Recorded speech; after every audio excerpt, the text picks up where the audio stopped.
goodbye Gallup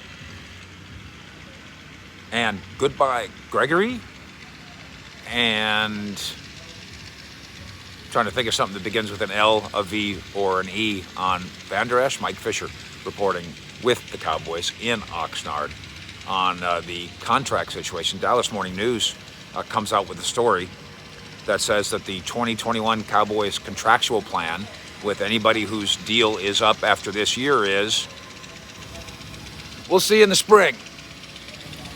We can question the wisdom of this, but first let's explain the thinking and let's detail the thinking. The Cowboys have essentially reportedly taken what could be called a blanket prove-it position on its handful of high-profile players who enter 2021 on the final year of their existing contracts. So, in-season negotiations and possibly a contract with receiver Michael Gallup, no deal. Defensive end Randy Gregory, no deal. Linebacker Leighton Vander, no deal.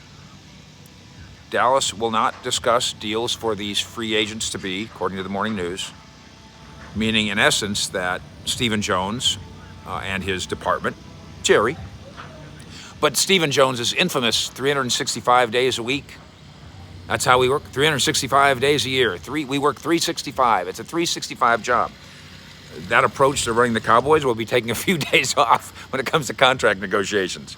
The concept, which would also logically apply to Connor Williams, the guard, final year, Dalton Schultz, the tight end, final year, is worthy of debate, to say the least. And the Cowboys themselves know it's worthy of debate. You wait too long for a player that the team knows it ultimately wants, and the price, Dak Prescott, goes way up. You, on the other hand, commit too early without enough evidence, Jalen Smith, and you get yourself a little stuck cap-wise. Gallup, Gregory, Vander, Williams, Schultz, they're not really under the same blanket, and we can break down each covering. In the case of Gallup, you could retain him in 2022. We think that might be a $12 or $13 million guy, although we'll see how the year goes. And then at the same time, maybe you let go of fellow wide receiver Amari Cooper. In the case of Gregory, could experience a breakout season.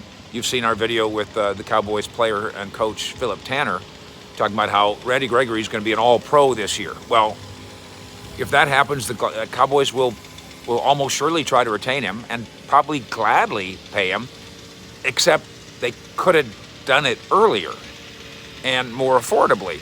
So Gregory could have that breakout year, or his behavioral background could cause you to say, why don't we wait a little bit? Let's just see. Let's hope and see and plan and pray.